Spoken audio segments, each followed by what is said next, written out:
하나님 말씀 보겠습니다. 오늘 은혜 받으실 말씀은 마가복음 9장입니다. 마가복음 9장 14절부터 29절까지가 본문인데요. 21절부터 읽겠습니다. 21절부터 29절까지 읽고 나머지 부분은 설교 중에 찾아서 보도록 하겠습니다. 마가복음 9장 21절부터 우리 찾으신 분들 한 목소리로 같이 합독합니다. 시작.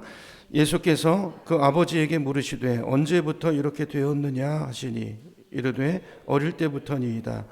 귀신이 그를 죽이려고 불과 물에 자주 던졌나이다. 그러나 무엇을 하실 수 있거든 우리를 불쌍히 여기사 도와주옵소서. 예수께서 이르시되 할 수 있거든이 무슨 말이냐. 믿는 자에게는 능히 하지 못할 일이 없느니라 하시니 곧 그 아이의 아버지가 소리를 질러 이르되 내가 믿나이다. 나의 믿음 없는 것을 도와주소서 하더라.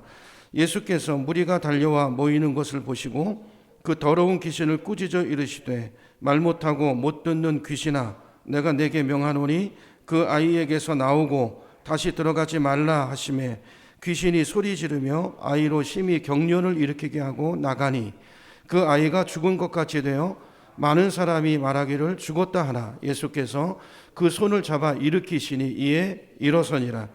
집에 들어가심에 제자들이 조용히 묻자오되 우리는 어찌하여 능히 그 귀신을 쫓아내지 못하였나이까. 이르시되 기도 외에 다른 것으로는 이런 종교가 나갈 수 없느니라 하시니라. 아멘. 자, 오늘은 읽은 본문을 중심으로 해서 나의 믿음 없는 것을 도와주소서 이런 제목으로 함께 은혜 받기를 원합니다. 지난 주간에 이제 수요일 날 우리가 변화산 사건을 살펴봤었는데요. 주님께서 기도 가운데 기도하시는 가운데 영광스러운 모습으로 변모되시는 그 놀라운 모습을 제자들이 보았죠. 목격했습니다. 그리고 또 엄청난 영적인 비밀을 놀라운 하늘의 신비를 체험하는 시간이었죠. 하늘에서 하나님의 음성이 나서 이는 내 아들이니 그러니까 예수가 그리스도다. 그죠? 너희는 그의 말을 들으라. 그 놀라운 그 영적인 체험을 하고 베드로가 황홀한 가운데서 베드로와 요한과 야고보가 이제 산에서 내려왔습니다. 그때 받았던 은혜가 그 은혜가 얼마나 황홀했던지 5절로 가볼까요? 5절로 가보시면 베드로가 이렇게 말합니다. 베드로가 예수께 고하되 랍비여 우리가 여기 있는 것이 좋사오니 우리가 초막 셋을 짓되 하나는 주님을 위해서 하나는 모세를 위해서 하나는 엘리야를 위해서 짓고 여기서 삽시다 그랬어요. 너무 좋아가지고 그 은혜가 너무 놀랍고 영광스러워서 내려오고 싶지 않았던 거예요. 여러분 우리 삶의 현장에 가면 얼마나 복잡한 일들이 많습니까? 베드로가 거기서 영원히 살고 싶었어요.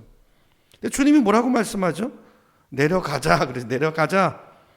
근데 내려와 보니까 산 아래에 어떤 일이 있습니까? 남아있던 변화산에 다 갔던 게 아니잖아요. 세 제자만 데리고 가셨죠. 남은 9 제자와 무리들 사이에 뭔가 깊은 논쟁이 벌어지고 있어요. 심각한 문제들이 있는 것 같은 상황이 벌어지고 있는 거예요.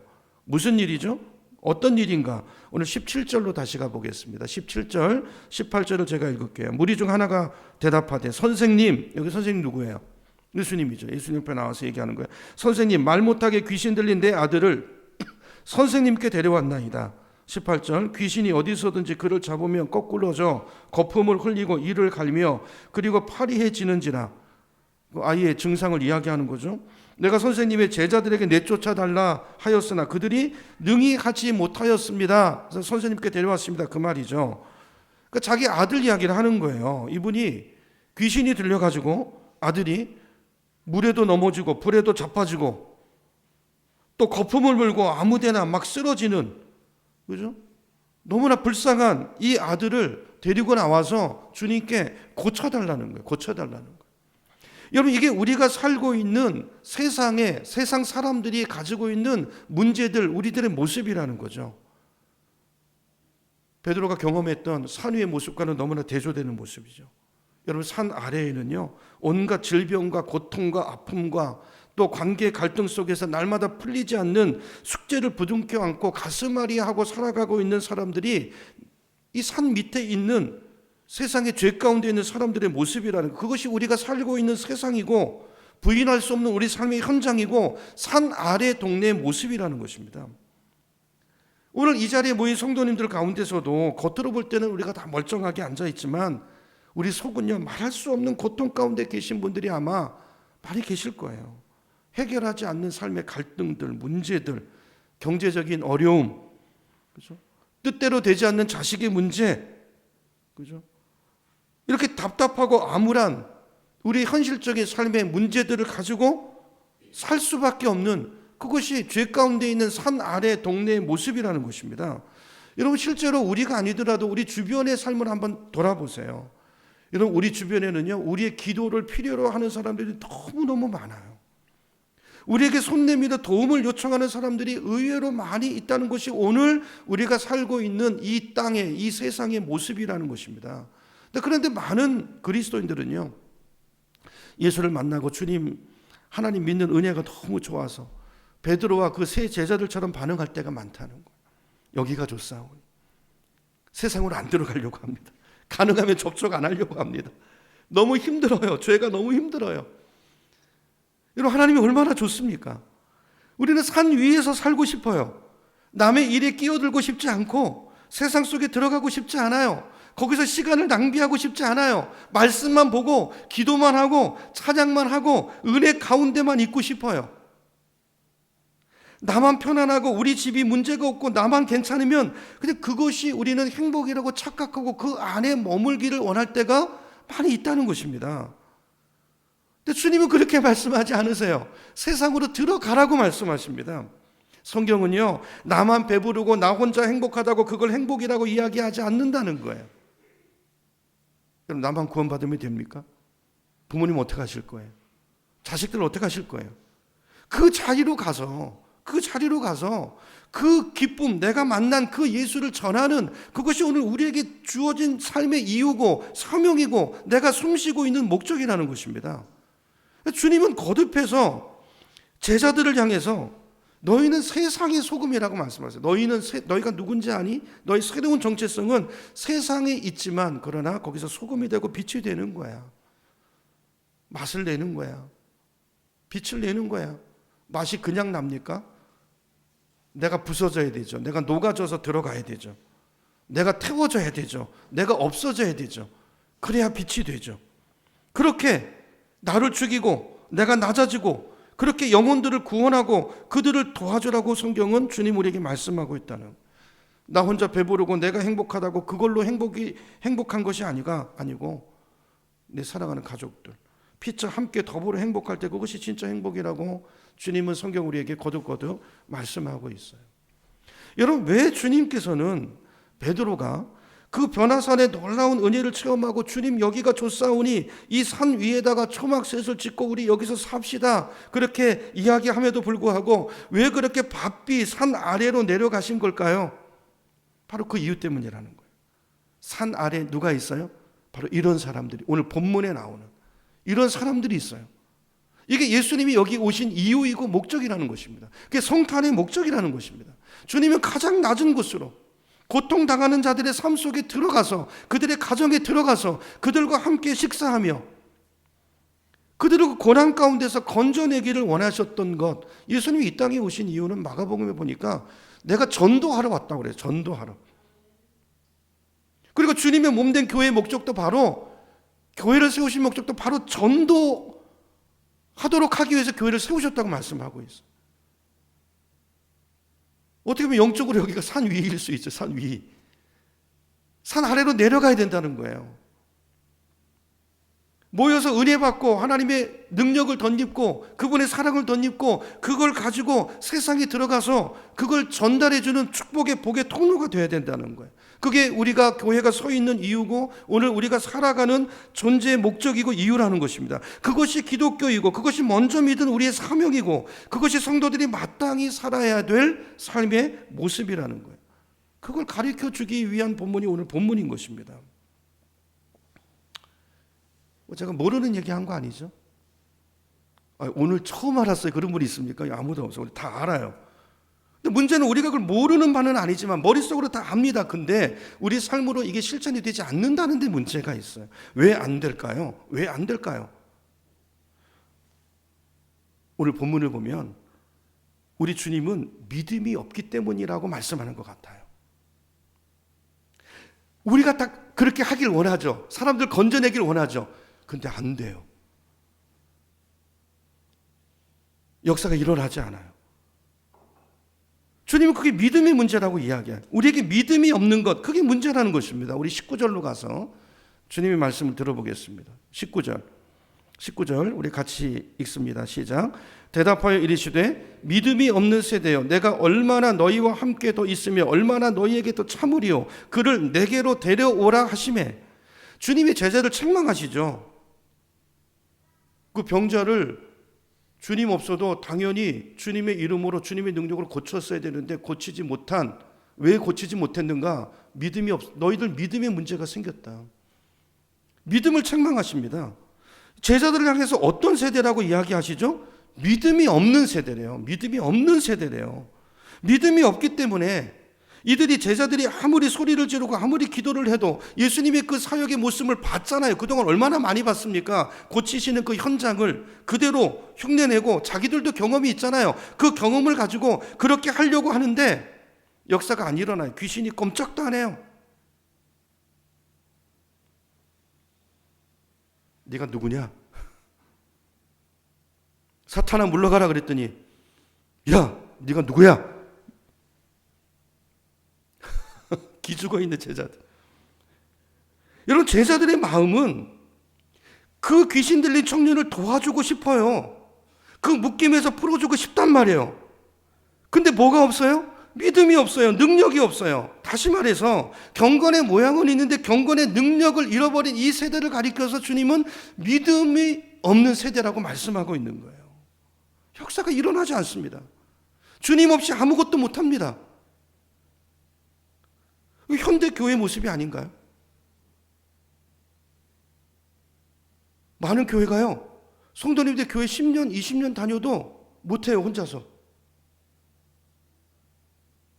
우리 교회는 안 그래요. 많은 교회가 다 목사님만 바라봐요. 목사님이 해야 돼요. 근데 문제는 그 목사님도 능력이 없어요. 그 능력이 안 일어나요. 근데 성도들은 그만큼의 능력도 없어요. 교회를 10년 다니고 20년 다니는데 기도도 못하고 영적인 분별도 못하고 오늘 나에게 일어나는 이 삶의 문제 그 원인이 근본이 뭔지도 모르고 주님한테 물어보지도 않고 그것조차도 목사님이 물어봐 주시고 기도도 목사님이 해주셔야 되고 말씀도 목사님이 해야 되고 그 삶의 문제에도 목사님이 가서 해결해야 되고 믿음이 없는 세대죠. 왜 이렇게 됐을까요? 아니 그 목사부터가 믿음이 없으니까. 저는 이게 오늘 우리의 모습이 아닐까 참 이 말씀을 보면서 주님이 책망하시는 것 같았어요. 오늘 우리의 문제는 다른 것이 아닙니다. 다른 것들은 너무너무 많아요. 근데 믿음이 없어요. 과거에 비해서 없는 게 없어요. 근데 믿음은 더 줄어들었어요.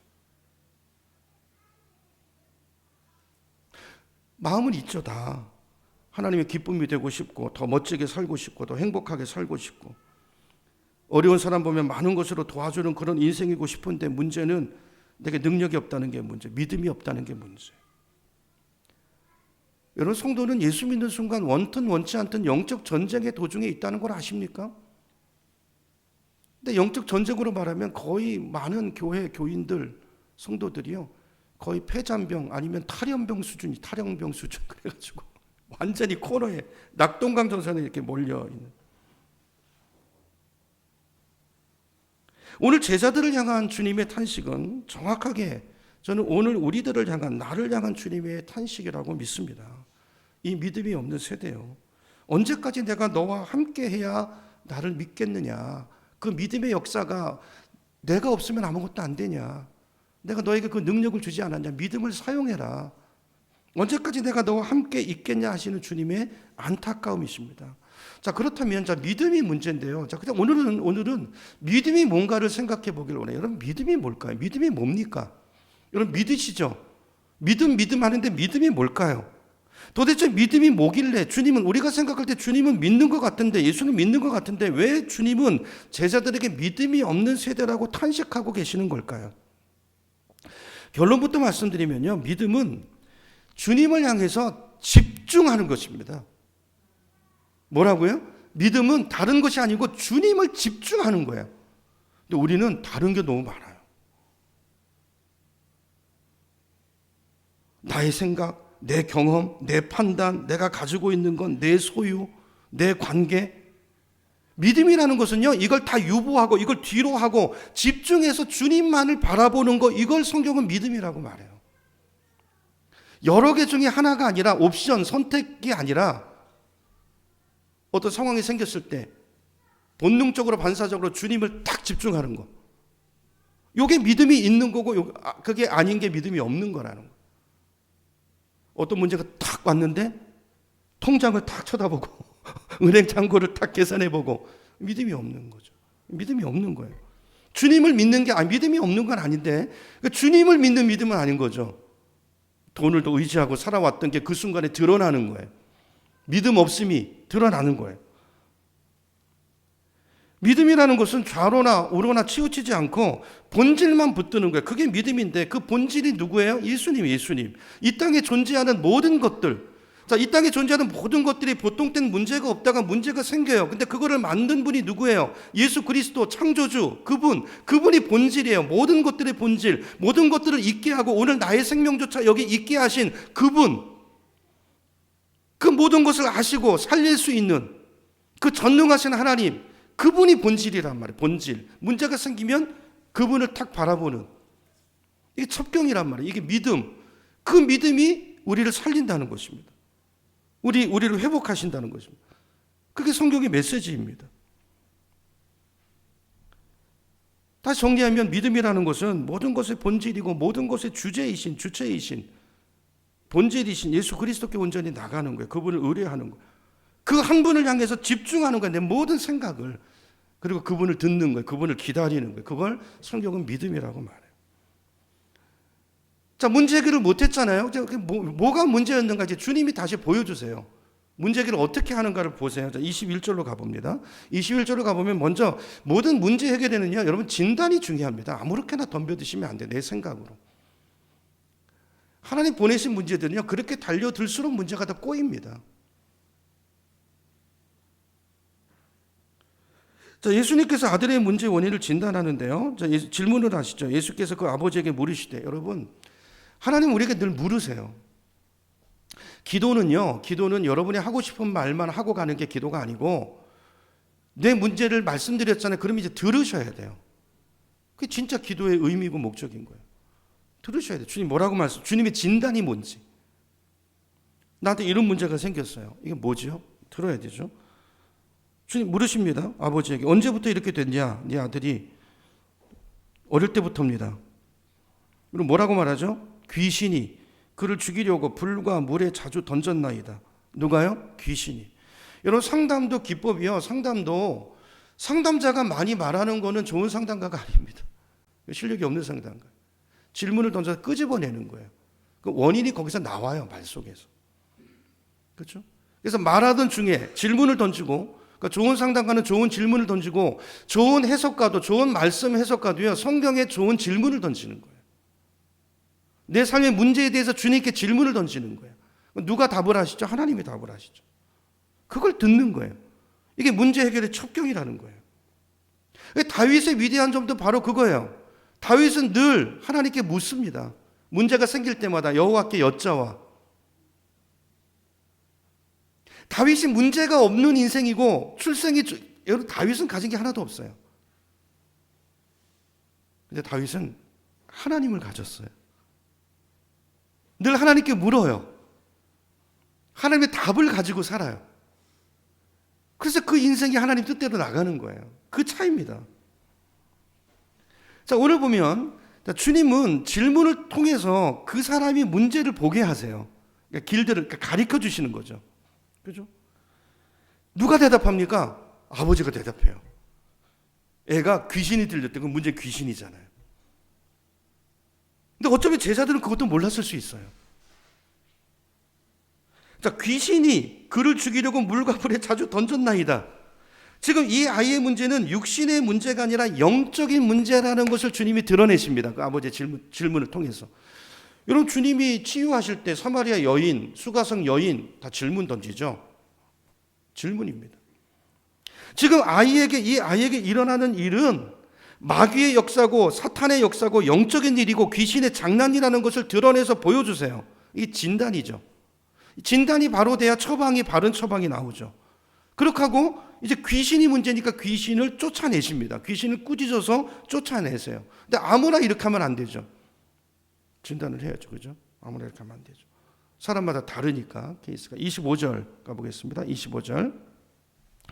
자, 처방이에요. 처방. 말 못하고 못 듣는 귀신아, 내가 내게 명하노니 그 아이에게서 나오고 다시 들어가지 말라 하시매. 그랬더니 26절 귀신이 어떻게 하죠? 소리를 지르고 정체를 드러냅니다. 아이로 심히 경련을 일으키게 하고 증상이 있죠. 그리고 나가요.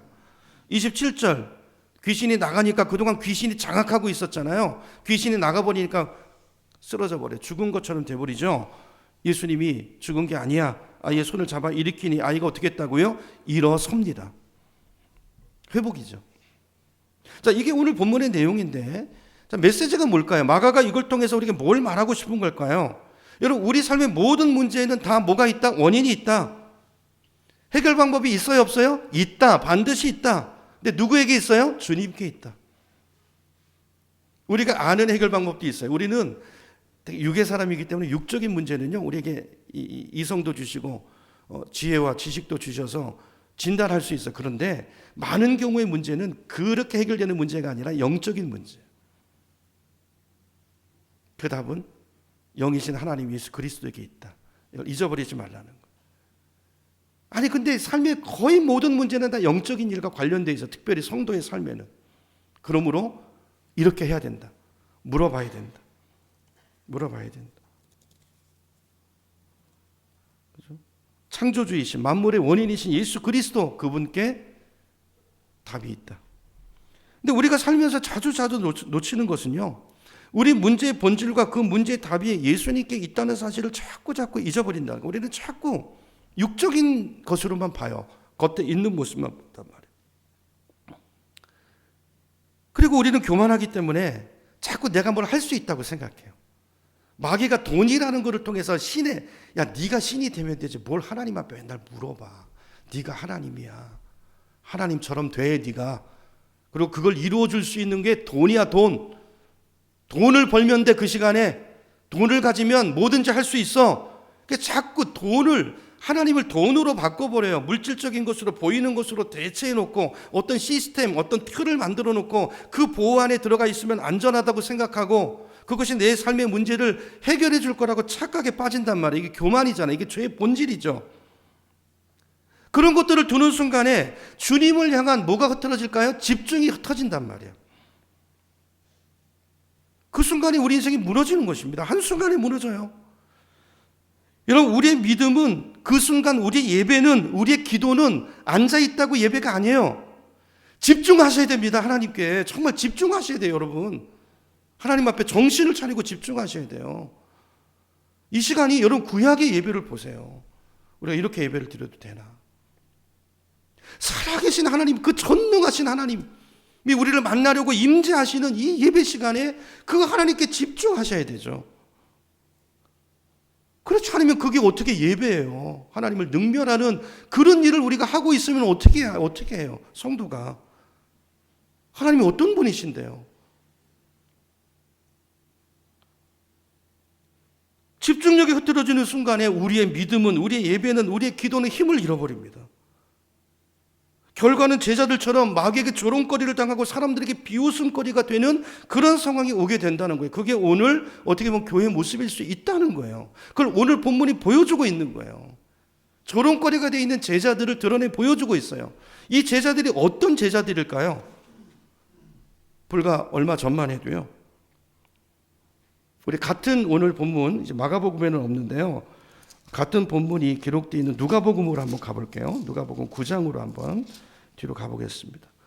찾기 어려우신 분들은 스크린이 있는데요, 가능하면 찾아보세요. 누가복음 9장으로 가보시면, 자, 예수님께서, 자, 오늘 이 본문이 있기 전에 누가복음 9장에 보면, 10절부터 이제 오병이어 사건이 있고요. 18절부터 보면 이제 지난주에 봤던 이제 그 베드로의 신앙 고백이 나오고요. 그 다음에 28절로 가보면 누가복음입니다. 9장 28절로 가보면 변화산 사건이 나오고요. 그리고 37절에 귀신 들린 아이를 낫게 하는 오늘 본문 이야기가 누가복음 9장 37절부터 나오죠. 근데 그 앞에 9장 1절로 가보세요. 1절로 가보시면 누가복음 9장 1절입니다. 제가 읽어볼게요. 오늘 본문에 있기 전에 어떤 일이 있었는가? 예수께서 12제자를 불러 모으사 모든 귀신을 어떻게 해요? 제어하며 병을 고치는 뭐를요? 능력과 권위를 어떻게 하셨다고요? 주셨대요. 누구에게? 제자들에게. 왜 주셨죠? 2절. 하나님의 나라를 전파하며 앓는 자를 어떻게 하려고요? 고치게 하려고. 오늘 우리에게도 우리 안에 성령이 오셨습니까? 성령의 능력을 우리에게 주셨다는 거 오늘 우리에게 똑같이 해당되는 말씀이에요. 근데 못 고쳐요. 역사가 일어나지 않아요. 하나님의 나라도 전파되지 않아요. 하나님 나라를 전파하라고 하나님의 살아계심을 보여주고 예수님의 사역 전파하고 가르치시고 치유하시는 이 사역을 교회에 맡겼는데 오늘 우리를 통해서 교회를 통해서 이런 역사가 일어나지 않아요. 이 믿음을 없는 세대요. 우리에게 말씀하시는 그 책망 이 동일한 패턴이에요. 잃는 자를 고치게 하려고 어떻게 해요? 내보내셨단 말이에요. 우리 사명은 내보내시는 거예요. 가정으로 직장으로 내보내셨는데 이 능력으로 그들을 고치고 하나님의 나라를 전파하는 게 아니라 폐잔병으로 몰려 있어요. 이 주님의 탄식이죠. 주님의 탄식이랍니다. 그래서 결과가 어떻게 됐습니까? 오늘 이게 이제 오늘 이제 누가복음인데요. 자, 이런 상황이라면 이런 상황. 그죠? 그러니까 오늘 본문이 제자들의 믿음이 왜 흐트러졌을까요? 왜 고치지 못했죠? 오늘 그 원인을 이제 한 두 가지 정도만 볼까요? 시간 되는 한 두 가지 정도로 원인을 찾아보고 교훈을 얻어서 저와 여러분은 같은 실수를 범하지 않고 이 믿음을 회복해서 마지막 때 영적 전쟁에서 이기고, 그죠? 귀한 사명을 감당하는 교회와 성도들이 되길 축복합니다. 그게 오늘 메시지의 핵심인데 원인 두 가지예요. 왜 믿음을 잃어버렸을까? 왜 집중을 흐트러졌을까? 첫 번째는요, 자만입니다. 자만. 여러분 우리 다 똑같아요. 자만이에요. 우리 신앙생활이 좀 오래되셨죠. 신앙의 매너리즘에 빠지고 자만에 빠지고 세상에 물들고 이런 마지막 때 현상이 뭔지 아세요? 시집가고 장가가고 세상에 취하는 거예요. 물질이 너무 좋아요. 하나님이 너무 좋아서 여기가 좋사오니 교회 와서 그래야 되는데 세상이 너무 좋아. 여기가 좋사오니 세상이 미혹된 거죠. 많은 경우는 자만에 빠져 있습니다. 교인들이. 고린도전서 10장 12절에 보면 성경이 이렇게 말합니다. 그런즉 선줄로 생각한 자는 넘어질까 조심하라 그랬어요. 그리고 성경의 이런 기록들은 고린도서도 마찬가지고 오늘 마가복음 본문도 마찬가지고 11절 보세요. 스크린 11절. 자, 이런 말씀은 우리에게 뭐가 되게 하려고요? 본보기가 되고 말세를 만난 우리를 어떻게 하기 위해서요? 깨우치기 위해서 기록됐다는 거예요. 마지막 때 주님의 탄식은 믿음을 보겠느냐 그래. 세상에서 믿음을 보겠느냐. 그리고 제자들 향해서도 이 믿음이 없는 세대요. 그 믿음을 가지고 영적 전쟁을 이겨야 되는데 폐잔병으로 몰리고 타령하고 배교하고 이런 모습을 보고 안타까워하시는 주님의 모습이에요. 여러분 자만하면 집중력이 흐트러집니다. 교만은 패망의 앞잡이라고 그랬어요.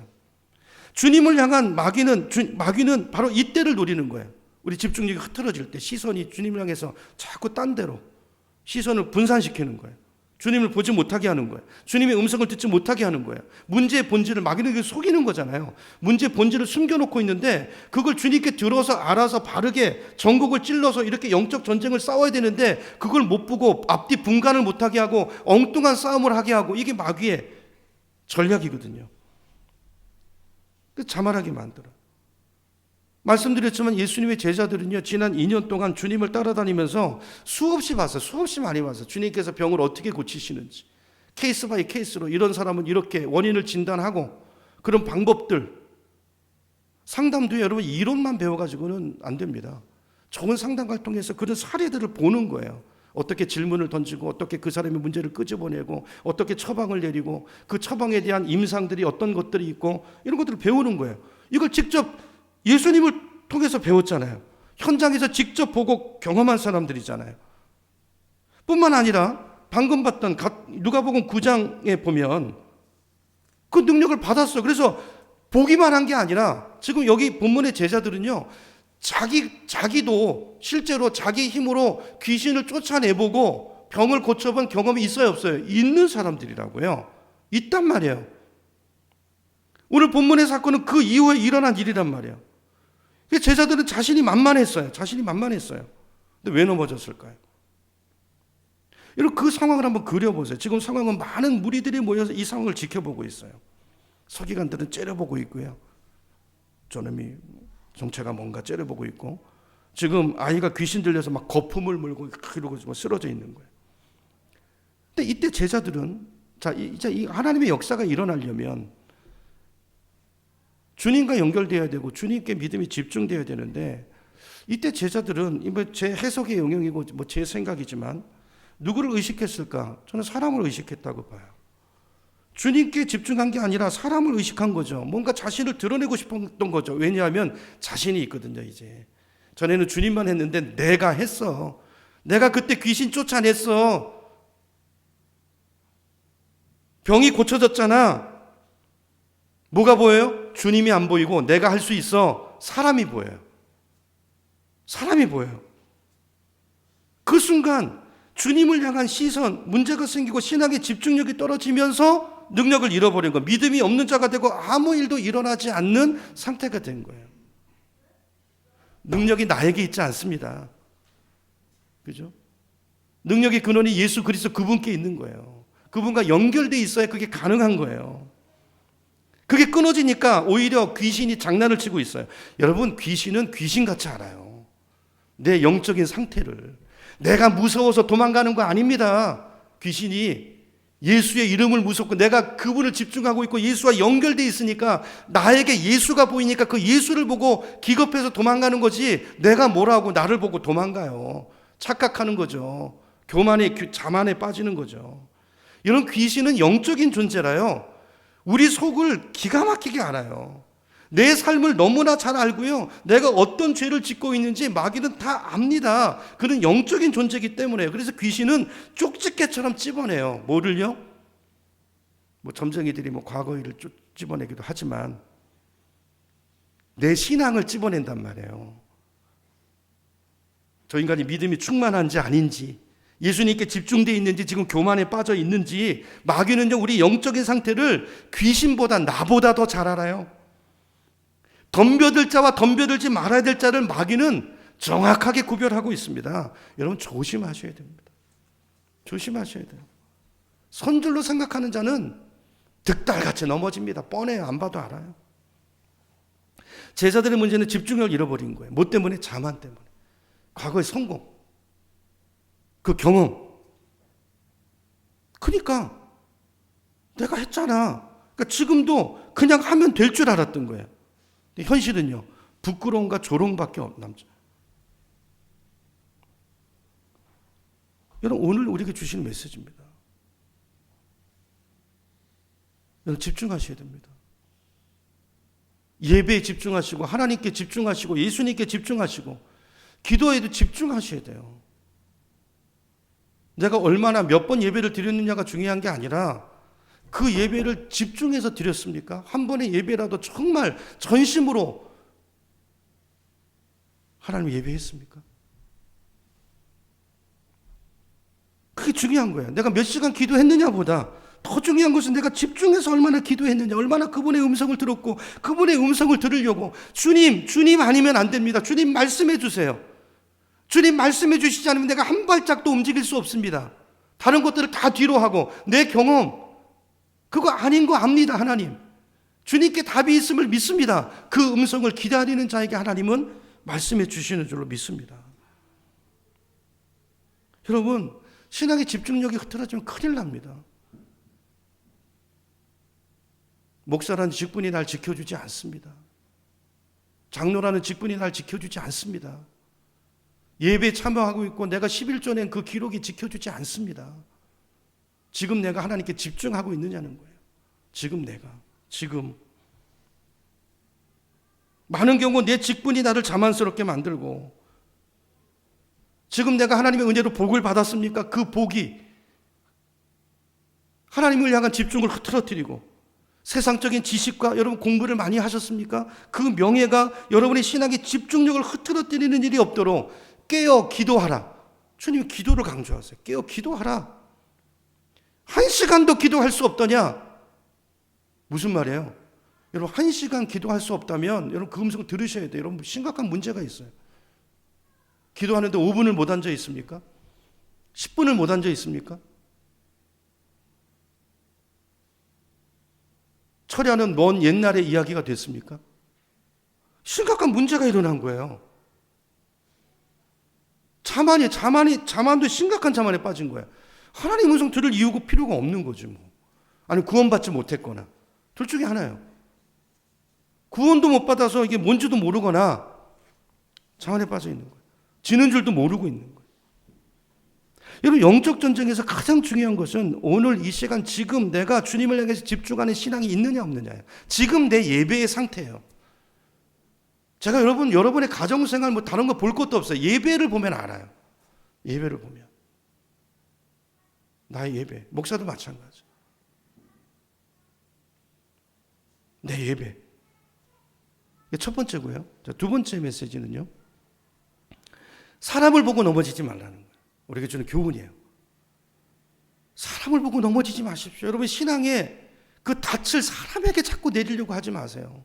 목사에게, 어떤 은인에게, 좋은 사람에게. 주님 말씀하시죠. 마지막에 거짓 선지자들 조심하라 그래요. 선지자들을 조심해라. 하나님께 두라는, 하나님께.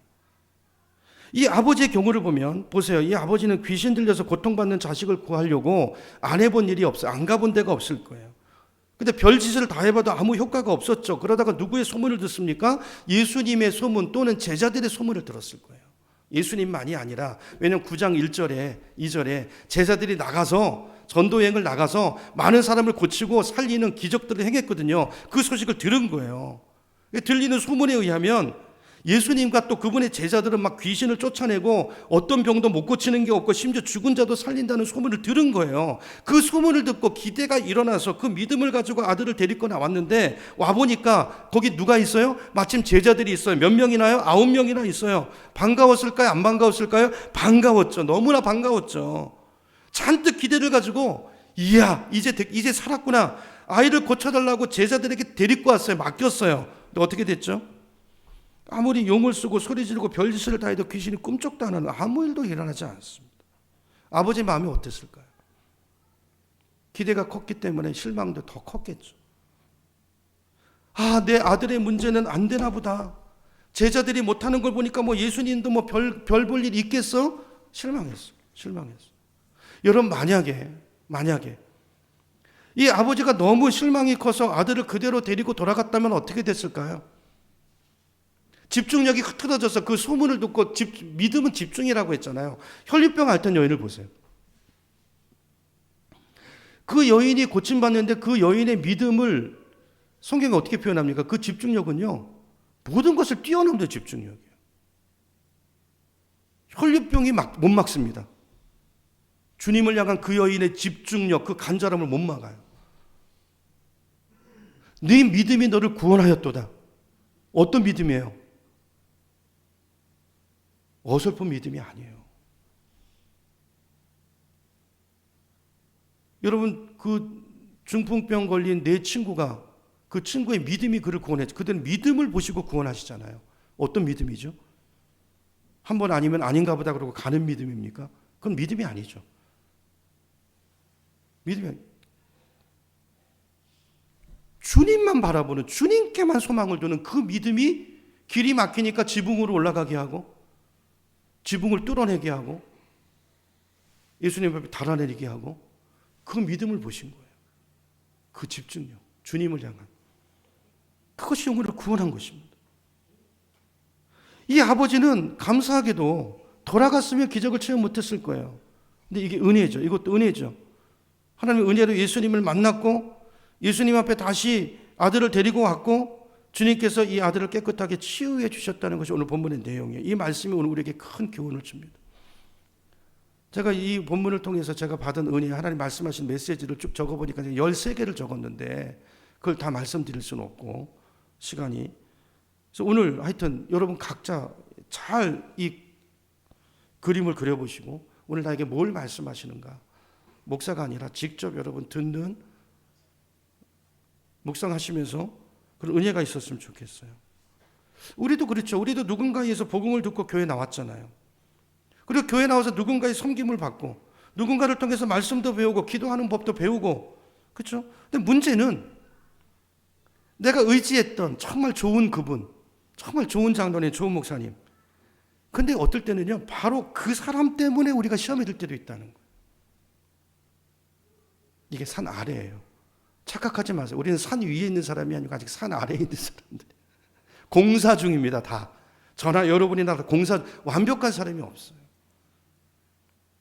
그래서 많은 경우 목사 때문에 시험 들고 장로 때문에 시험 들고 권사 때문에 시험 들고, 아니 작년에는 그분 때문에 은혜 받았다고 하더니 오늘은 목사 때문에 시험 들고 누구 때문에 시험 들고 먼저 믿은 어떤 사람 때문에 시험, 이럴 수 있다는 거예요. 이걸 우리가 이야기하는 거예요. 제자들을 통해서 말하는 거예요. 자, 그런데 너희 신앙이 거기서 멈춰서는 안 된다라는 걸 이야기하는 거예요. 그들이 아니라 초신자 때 그럴 수 있지만 너의 믿음이 주님으로 옮겨져야 된다는 거예요. 거기 머물러 있으면 언젠가는 부끄러움을 당할 거라는 거예요. 우리 믿음이 사람에게 예속된 믿음이라면 예수님께로 나아가야 된다는 거예요. 이 아버지처럼 사람 때문에 때로 실망해도 그러나 그것 때문에 시험 들지 말고 끝까지 주님 앞에 나가야 된다는 거예요. 그래서 그 예수님이 여러분을 치유하고 회복하는 역사를 경험해야 된다는 거예요. 그게 오늘 본문이 주는 메시지입니다. 여러분 절대로 사람 때문에 낙심하지 않기를 축복합니다. 우리의 표대는 예수님이지 결코 그 사람이 아닙니다. 여러분 인간은 다 연약한 존재들이에요. 저도 마찬가지고 우리 모두는 다 그리스도가 필요한 사람들이에요. 그리스도가 없으면 그 순간 무너집니다. 어떤 분이 존경할 만합니까? 그럼 그 사람의 상태가 좋아요. 지금 예수님과 연결되어 있어요. 그 사람의 믿음 때문이지 그 사람이 아니에요. 착각하면 안 돼요. 우리 모두 똑같아요. 그 사람의 본질은, 영성의 모든 것의 본질은 예수 그리스도입니다. 그분이 없으면, 그분이 빠지면 넘어질 수밖에 없는, 어쩔 수 없는 우리는 다 연약한 죄인들이라는 거예요. 그러므로 오늘 교훈은요, 여러분 사람을 의지하지 마시고 그 사람을 세우신 하나님, 그분의 손길을 바라보시기를 축복합니다. 그러니까 목사든 누구든요, 교회 지도자든 자꾸 자기를 바라보게 하는 사람은 나쁜 목회자예요. 분별하시기 바랍니다. 자꾸 자기를 바라보게 하잖아요. 나쁜 목회자예요.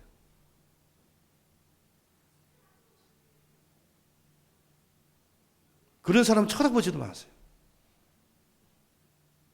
자기도 주님을 바라보고 있고, 그죠? 내가 가리키고 있는 그 주님을 같이 바라보게 하는 사람이 올바로 된 지도자입니다. 그죠? 너무 중요해요.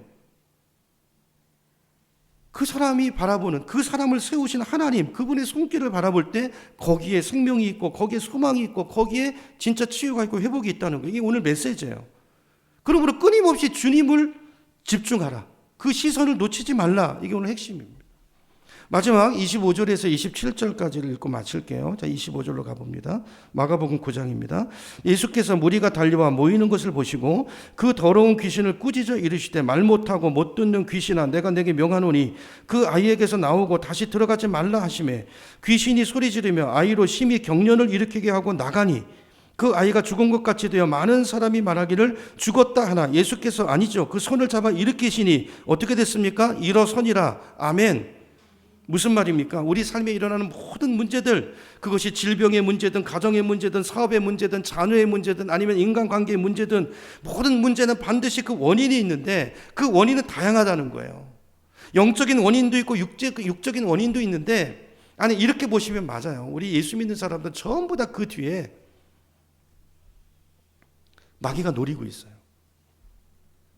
그래서 육적인 것은 육적인 걸로 다루시되 그때도 영적인 관점을 놓치면 안 된단 말이에요. 점검하셔야 돼요. 주님께 물어보시고 이 상황이 뭔지. 자, 이게 영적인 문제라고 판단이 되면, 그 속에 숨어있는 마귀의 역사가 분별이 되면 중요한 것은 영적인 문제는 영적으로만 해결이 가능해요. 그 영적인 문제를 육적인 내 인간이, 육적인 사람이 육신의 방법으로 해결할 수 없어요. 어떤 인간적인 방법을 대도 안 됩니다. 돈으로도 안 됩니다. 영적인 존재인 귀신으로 인해서 야기된 문제는요, 영이신 하나님께서 성령의 능력으로 해결해야 돼요. 그래서 성령을 보내주신 거예요. 성령으로 분별하고 성령으로 싸우라고. 그래서 말씀을 주신 거예요. 말씀으로 분별하고 말씀으로 싸우라고. 성령은 말씀의 영이에요. 진리의 영이에요. 예수 그리스도의 영이에요. 왜냐하면 영적인 영의 본질을 우리는 파악할 수 없습니다. 마귀는 속이는 데 전문가예요. 그것은 어디서 드러나죠? 예수 앞에서 드러나요. 우리가 계시록을 통해서 계속 보고 예수 앞에서 드러나요. 자, 그래서 28절에 보면 이제 제자들이 묻습니다. 다 왔어요. 조금만 집중하세요. 28절에 보면 우리는 어찌하여 능히 그 귀신을 쫓아내지 못하였나이까? 그랬더니 주님이 뭐라고 얘기하시죠? 기도 외에 다른 것으로는 이런 종류가 나갈 수 없느니라. 왜요? 이 문제는 영적인 문제이기 때문에. 기도 아니고는 이런 종류가 나갈 수 없느니라. 아멘 하세요. 아멘. 사실은 말씀드린 것처럼 우리 성도들의 삶에 일어나는 거의 모든 문제들은 다 영적인 문제라고 보시면 틀리지 않아요. 그렇기 때문에 이렇게 결론 내릴 수도 있어요. 조금 비약 같지만 우리의 모든 삶의 문제의 해답은 사람에게 있지 않고 하나님께 있다. 그죠? 우리가 가지고 있는 문제의 원인이 다양하지만 우리가 어려움을 당할 때 하나님께 집중해야 되는 이유가 바로 여기에 있다. 그래서 모든 문제, 기도 외에는 이론류가 나갈 수 없느니라. 모든 문제 이렇게 말해도 틀리지 않다. 예수님은 참 하나님이시면서 참 사람이세요. 육신의 문제, 영의 문제, 우리 육체도 만드셨고 영혼도 만드셨어요. 그분은 영육간의 완전한 해결자시고 완전한 전문가세요. 그분 안에 있습니다. 그분께 집중하시기를 축복합니다. 예배에 집중하시고 예배는 하나님의 음성을 듣는, 하나님의 임재 앞에 서는 시간이기 때문에 중요해요. 하나님 예배를 소중하게 여기십니다. 예배라는 이름으로 나와가지고 여러분 생각해 보세요. 누구를 초대해 놓고 그 사람을 욕보일 수 있잖아요. 예전도 중요합니다. 예배는 우리 태도가 너무 중요해요. 예배 집중하시고 하나님께 집중하시고 예수님께 집중하세요. 하나님은 나를 존귀히 여기는 자를 내가 존귀히 여기며 나를 멸시하는 자를 내가 멸시한다고 말씀하세요. 하나님 인격이시기 때문에 그래요. 우리도 그렇잖아요. 여러분 나를 무시하는 사람 여러분 존대하십니까? 안 되잖아요.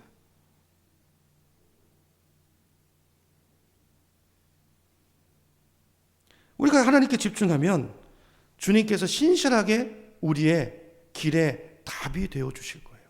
길이 되어 주실 거예요. 할 수 있거든이 무슨 말이냐? 믿는 자에게는 능치 못한 일이 없느니라. 이 말씀이 내 인생이 되게 해 주실 거예요. 내 인생 구절. 여러분 한 치 앞도 모르는 저와 여러분의 인생 내일을 압니까? 믿음 없이 살면 그 인생은 재앙입니다. 하나님 보여주시잖아요. 재앙입니다. 하나님께 속하지 않으면 다 귀신에 속해 있는 것입니다. 불에도 넘어지고 물에도 자빠지고 땅에 거품 물고 영적으로 그렇게 살다가 마귀에게 이리 끌려다니고 저리 쳐다니고 늘 쓰러지고 거품 물고 조롱당하는 인생을 살 수밖에 없다는 거. 여러분 믿음입니다. 믿음. 여러분 이 땅을 살아가는 우리에게 가장 중요한 게 뭘까요?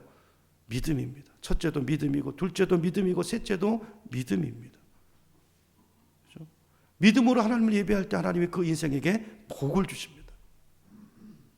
우리는 그 복을 가지고 살아야 되는 사람들. 그러니까 하늘을 나로 하늘문을 여는 키와 같은 게 믿음이에요. 믿음. 할 수 있거든이 무슨 말이냐. 오늘 저 여러분이 믿음이 없는 자가 아니라 오늘 이 아이의 아버지처럼 하나님 나의 믿음 없는 것을 도와주소서.